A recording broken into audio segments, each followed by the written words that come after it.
यूरोपीय नेताओं ने व्लादिमीर पुतिन के बारे में अपने विचार साझा करने में कोई कसर नहीं छोड़ी और जाहिर है क्रेमलिन इससे खुश नहीं था, क्योंकि मैं आपको बता दूं, यह कुछ नेताओं की कूटनीतिक आलोचना नहीं थी।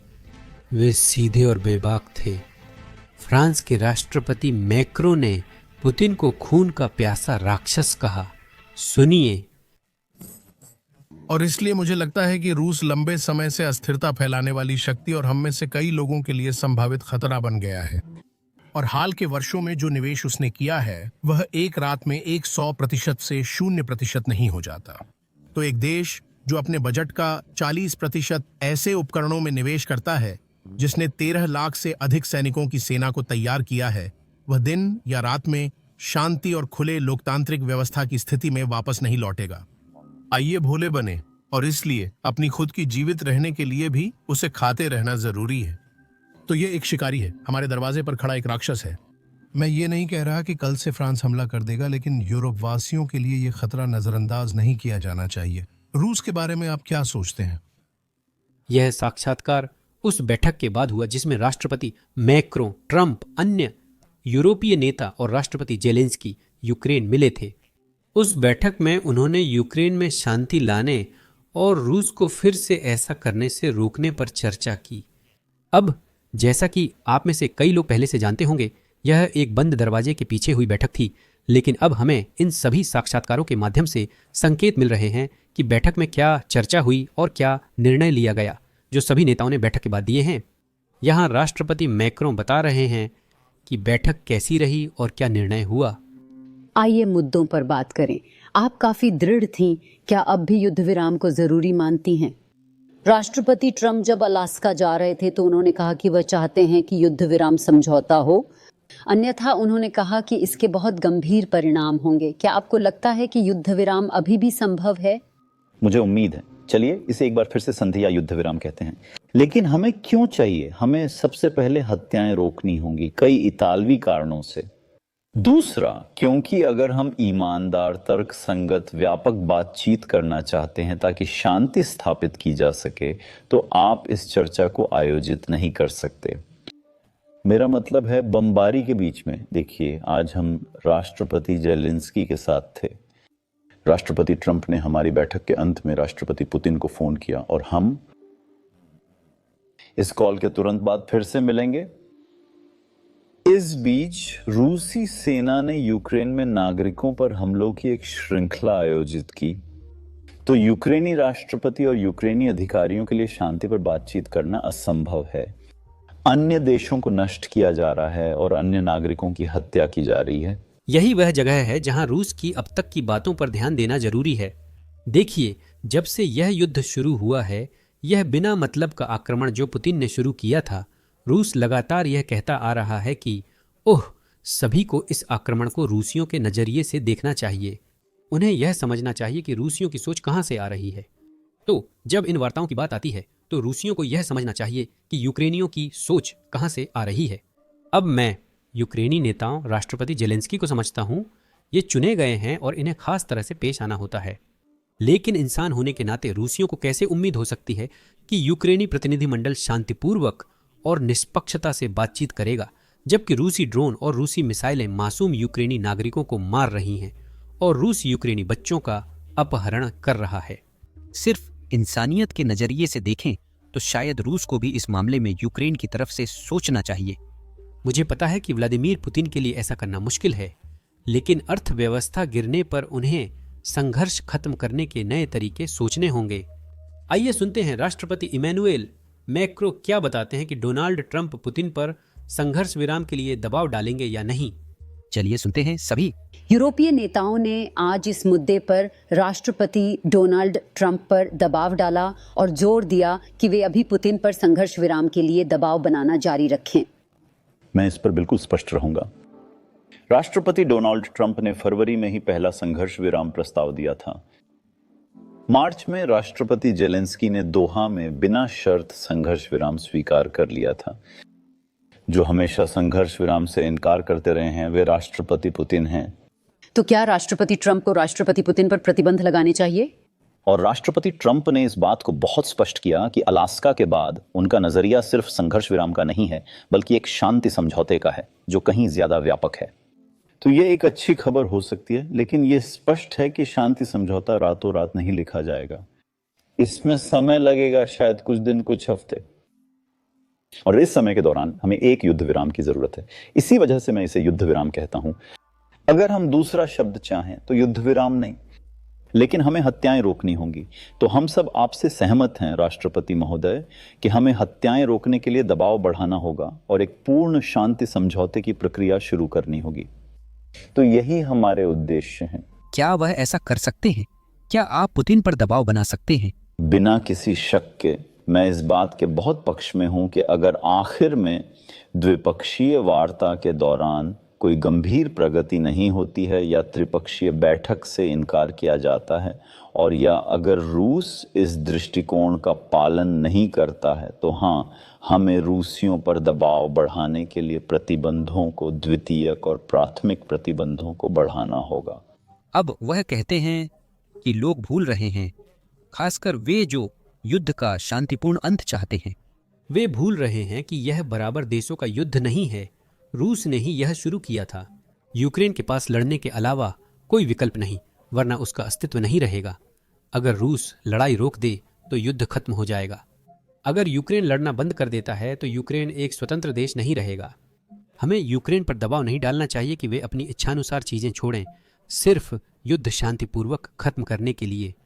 इसके बजाय हमें रूस पर दबाव डालने की कोशिश करनी चाहिए कि वह हत्या बंद करे, इस बेवजह के आक्रमण को रोके। हमें रूस को यह एहसास दिलाना होगा कि यूक्रेन एक संप्रभु देश है और हर संप्रभु देश को यह अधिकार है कि वह अपने बड़े पड़ोसी को खुश किए बिना भी अस्तित्व में रह सके। और ये मेरे शब्द नहीं हैं, ये हमारे विदेश मंत्री मार्को रूबियो के शब्द हैं। उन्होंने यह बात उस बड़े शिखर सम्मेलन के बाद कही थी जिसमें यूरोपीय नेता और राष्ट्रपति ट्रंप मिले थे। इसे सुनिए। हर संप्रभु देश को अन्य देशों के साथ सुरक्षा गठबंधन में शामिल होने का अधिकार है। यह सिर्फ नाटो तक सीमित नहीं। हमारे दक्षिण कोरिया और जापान सहित कई देशों से गठबंधन है, अन्य देशों के भी ऐसे गठबंधन हैं, और इसीलिए मुझे लगता है कि हर कोई यह स्वीकार करेगा। वैसे पहली बार रूसी पक्ष ने भी राष्ट्रपति ट्रंप के दबाव या सुझाव के तहत ये माना है कि वास्तव में संघर्ष के बाद यूक्रेन को भी अन्य देशों के साथ सुरक्षा समझौता करने का अधिकार है, और हम अपने यूरोपीय सहयोगियों और गैर यूरोपीय देशों के साथ मिलकर वैसे ऐसी सुरक्षा गारंटी बनाने के लिए काम करेंगे। हम अभी इसी पर काम कर रहे हैं। हम इस पर काम जारी रखेंगे और शांति समझौते के बाद इसे लागू करेंगे ताकि यूक्रेन सुरक्षित महसूस कर सके। और हम इस पर अभी समन्वय कर रहे हैं, हम इसके समन्वय में शामिल हैं। तो हाँ, कई देश हैं जो आगे आकर यूक्रेन को सुरक्षा गारंटी देने के लिए तैयार हैं। यूक्रेनियों ने कहा है, और मुझे लगता है वे सार्वजनिक रूप से भी बोले हैं, कि उनके भविष्य की सबसे मजबूत सुरक्षा गारंटी उनकी मजबूत सैन्य शक्ति है। दूसरी बदलाव यह है कि अब हम यूक्रेन को हथियार या पैसा नहीं दे रहे, बल्कि उन्हें हथियार बेच रहे हैं, और यूरोपीय देश इसके लिए नाटो के माध्यम से भुगतान कर रहे हैं। वे नाटो का उपयोग करके हथियार खरीद रहे हैं और उन्हें यूक्रेन भेज रहे हैं। और वैसे राष्ट्रपति ट्रंप दुनिया के एकमात्र नेता हैं जिन्हें सभी यूरोपीय देशों ने स्वीकार किया है, जो दोनों से बात कर सकते हैं और दोनों को एक बैठक में ला सकते हैं। ऐसे एकमात्र नेता हैं डोनाल्ड जे ट्रंप, संयुक्त राज्य अमेरिका के राष्ट्रपति। वह अकेले ऐसे व्यक्ति हैं, और यह तथ्य कि वह ऐसा करने के लिए तैयार हैं, यह ऐसी बात है जिस पर हर अमेरिकी, यहां तक कि डेमोक्रेट्स भी खुश होना चाहिए कि हमारे पास एक शांतिप्रिय राष्ट्रपति है। हमें गर्व होना चाहिए कि हमारे पास एक ऐसा राष्ट्रपति है जिसने अपनी सरकार में शांति को प्राथमिकता दी है। तो बताइए क्या? मुझे उम्मीद है कि हमारे पास इन शब्दों पर टिके रहने का हौसला है, क्योंकि ऐसा लगता है कि रूस यूक्रेन की अपनी सुरक्षा साझेदार चुनने की क्षमता से बहुत खुश नहीं है। ठीक मार्क और रूबियो की टिप्पणियों के बाद रूसी विदेश मंत्री, जो मूल रूप से रूस के सेक्रेटरी ऑफ स्टेट जैसे हैं और व्लादिमीर पुतिन के बाद रूसी सरकार में शायद दूसरा सबसे बड़ा पद है, उन्होंने अपना खुद का इंटरव्यू दिया और उन्होंने शब्दशः कहा, अगर यूक्रेन एक तटस्थ देश नहीं बन सकता, अगर वह दूसरे देशों के साथ गठबंधन करना चाहता है, तो फिर यूक्रेन अब एक स्वतंत्र देश नहीं रहेगा। स्वतंत्र यूक्रेन बस गायब हो जाएगा। मैं इस बारे में मजाक नहीं कर रहा हूं, इसे खुद सुन लीजिए। बहुत अच्छा माहौल था और वो इसमें झलकता है। अगर अब जेलेंस्की का शासन इन सभी विशेषताओं को स्वीकार करने से इनकार करता है, अगर अब जेलेंस्की का शासन इन सब को छोड़ रहा है, तो वह पहले से ही परमाणु हथियारों और नाटो में शामिल होने की बात कर रहा है।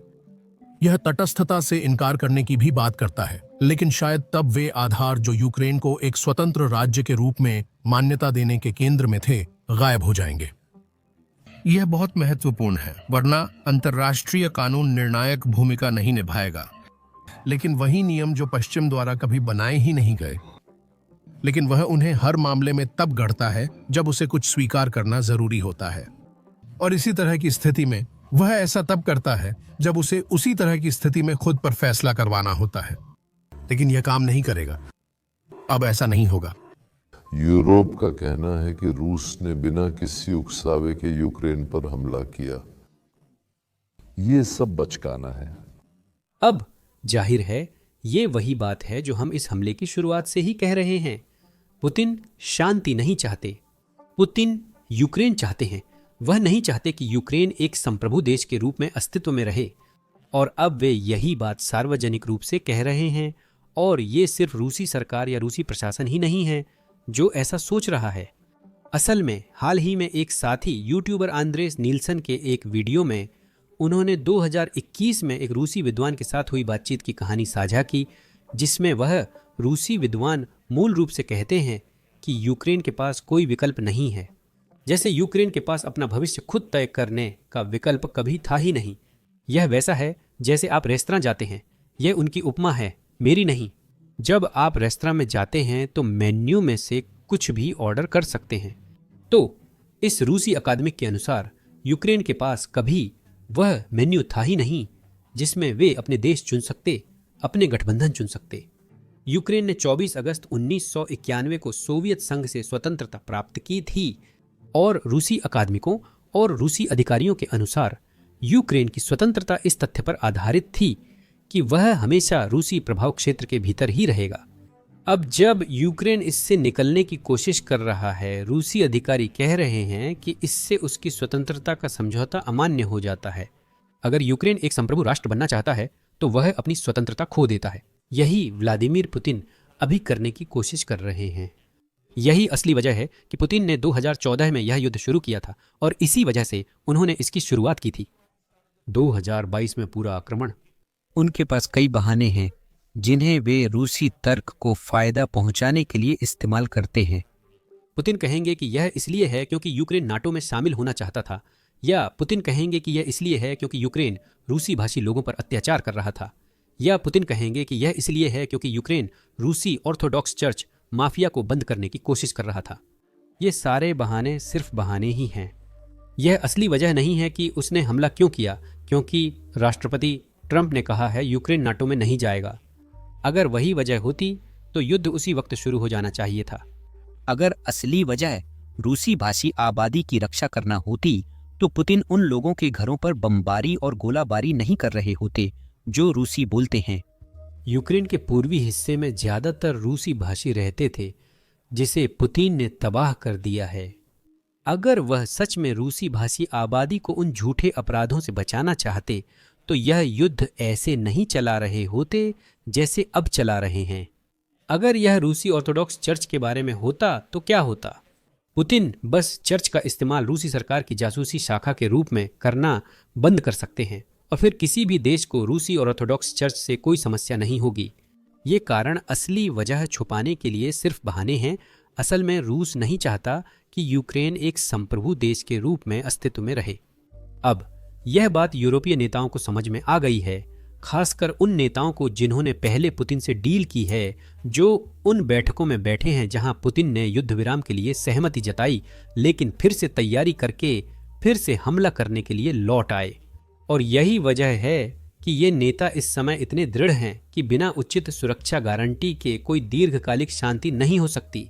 अगर सुरक्षा की गारंटी नहीं है तो यह वही दोहराव होगा जैसा चैम्बरलेन ने हिटलर को चेकोस्लोवाकिया का हिस्सा देकर किया था।